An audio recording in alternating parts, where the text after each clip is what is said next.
Hello and welcome everyone. Thoddius here, and we are back to streaming. Let me go ahead and bring a couple of windows to the front and then we will get going. So, it's been a little while since I streamed slash recorded, and there's a couple of reasons for that. Some things going on in my personal life, nothing major. So I'm going to go ahead and show you guys some of the changes and additions that I've made. Nothing really drastic. A lot of it has just been kind of cosmetic stuff. You may see that I moved a few things downstairs here. Yeah, I topped off my lava tanks here. So let's go up, and I went ahead and I made a couple of more armor stands to post the armor. I think they look pretty nice. So let's go upstairs. And last time we were having some issues with our factorization barrels and our Ender IO item conduits. So we couldn't get the visual bugs to we couldn't squash them. Let's just put it that way. So with that and the fact that we were also having some problems with the factorization Colossus, nobody else on the server really wanted to keep it in, so we've pulled it out for now.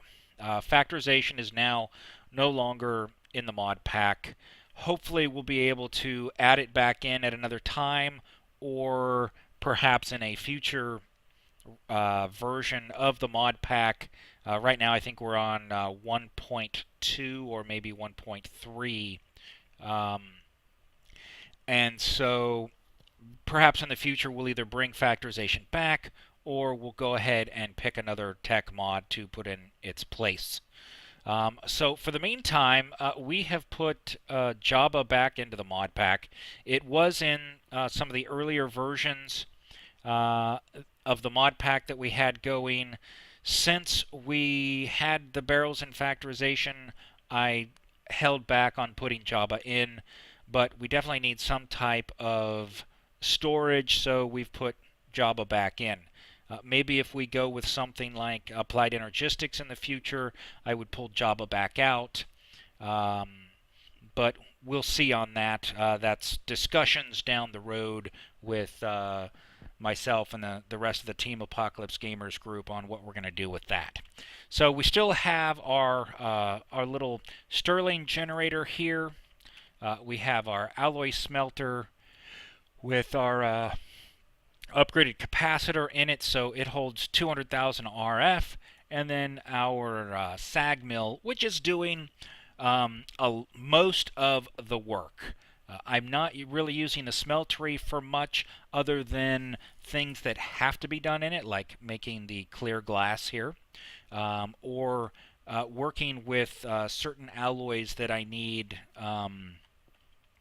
because it's already set up and ready to go. So here is my current organization. I've got the ender chest down here. The barrels are pretty much the same as the factorization barrels were. We've got our copper, our iron, our tin, aluminum, gold, cobalt, and ardite. Over here we've got some mechanism.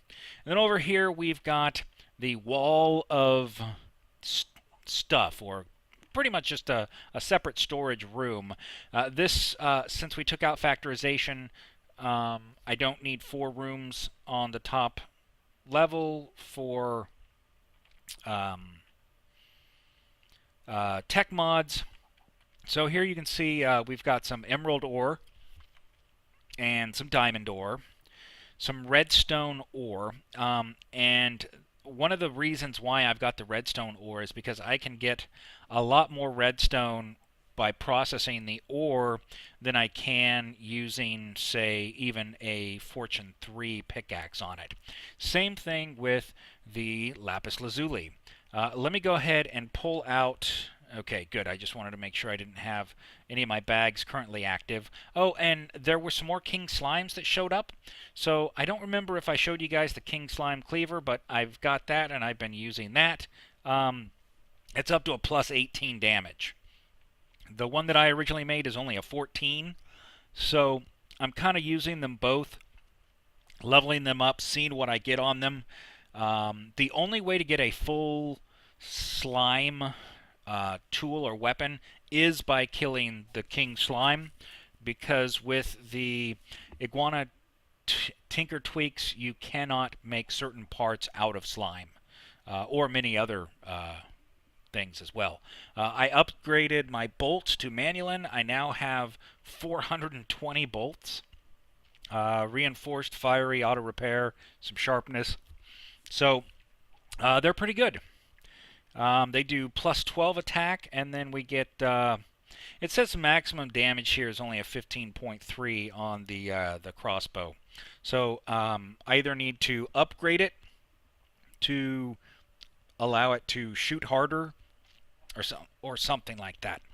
I made a cobalt pickaxe, and I put silky on it for a couple of reasons. Number one is picking up these ores. The diamonds, the emeralds, the redstone, and the lapis. Mostly the redstone and the lapis. So I've been leveling that up. I ended up getting a king slime hatchet, which I've been using a little bit. Let's see. Let me go in here so it'll access my belt. Anything else here? I've still got the battle sign. And the king slime rapier, I still have that.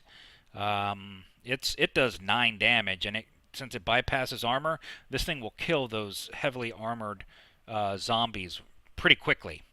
So let me go ahead and grab a piece of this redstone ore, because I want to show you the differences in processing.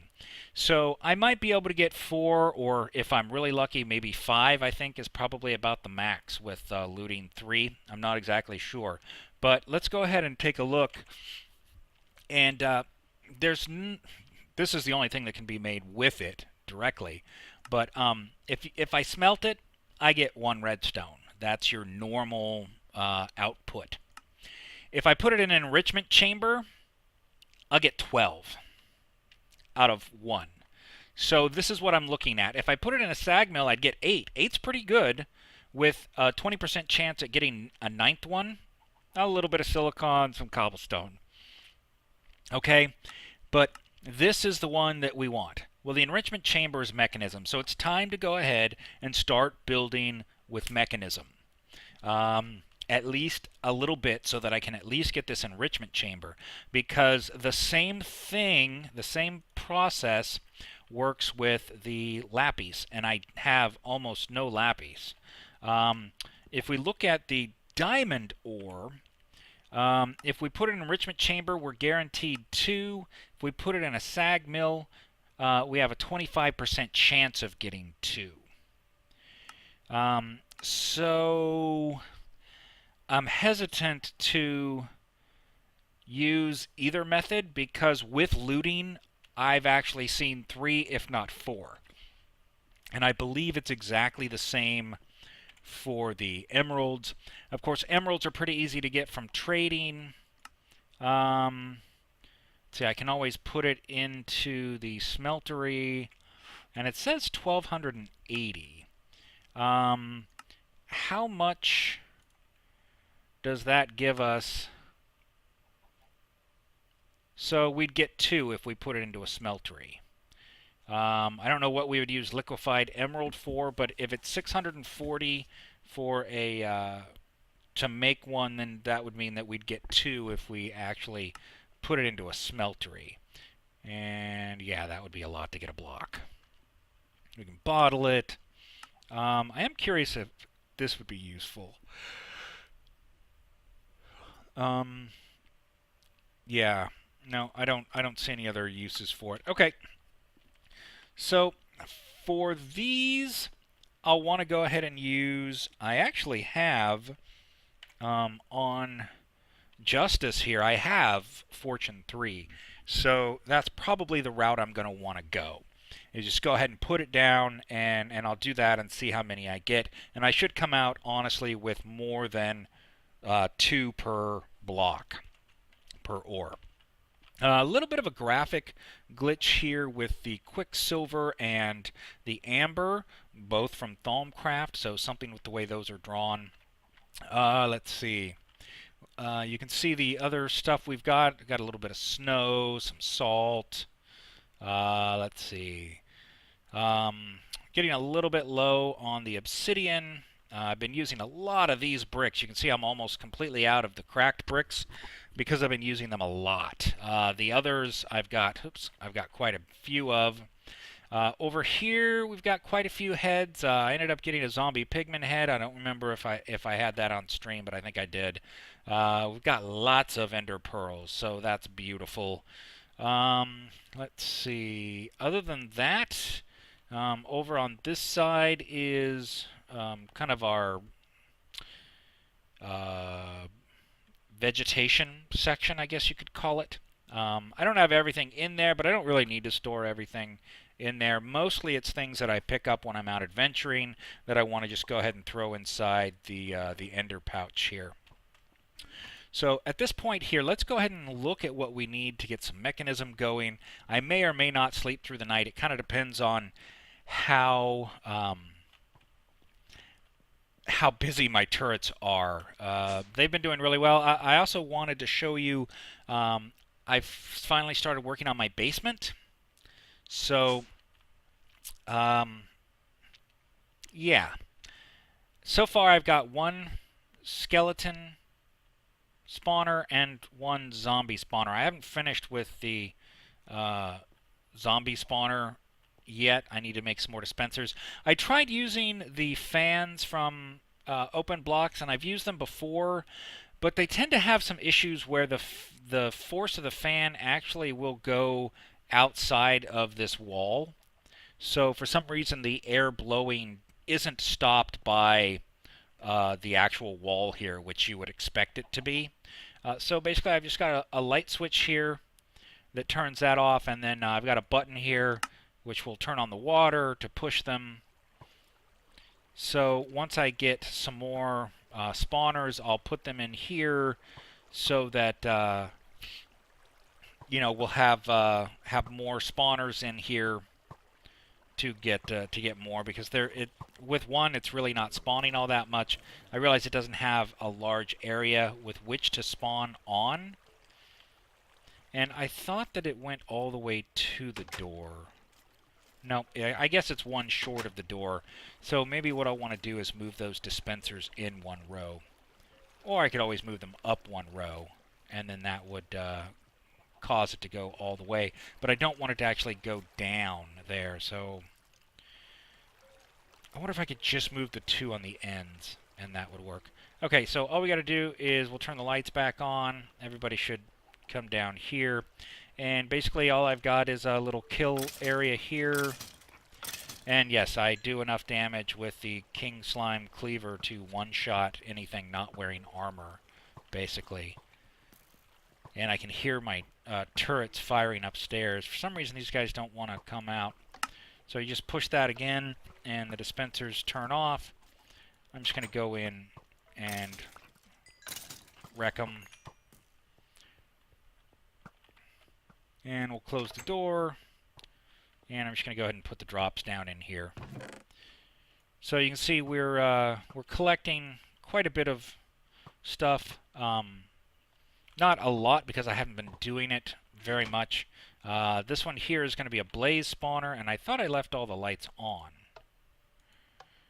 No, okay. For some reason, sometimes I've seen this before, where the connectors on the redstone lamps actually disconnect upon a server restart.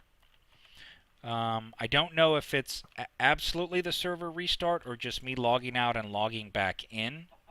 So let me go and open this door, and I did stick my chicken in there because I picked up one lone chicken to start making some eggs for me.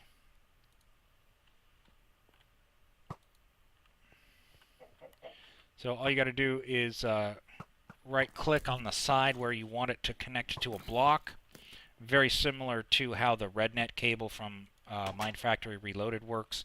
So all the lights are on down here, so nothing can spawn. Oh, I guess I'll put my XP in there. I've got several tanks down there holding that. And then this is just the way it's connected to the dispensers using the green color code. So this button here, let me go ahead and show you real quick. It's all on the same line, but this one here is green. So I couldn't find a way to actually invert the signal, which I would have had these inverted from the lights. But these here really need a pulse anyway, so it works best the way it is. Okay, so let's go back upstairs, and we'll just let those guys keep killing. Let's see, the roof. I haven't built the magic rooms yet. You can see I've been clearing out this area here, trying to keep... Ooh, he's angry. Angry zombie and a hungry zombie. As long as he doesn't hit me, he doesn't take my stuff. So he's basically kind of stunned after getting hit by the turrets.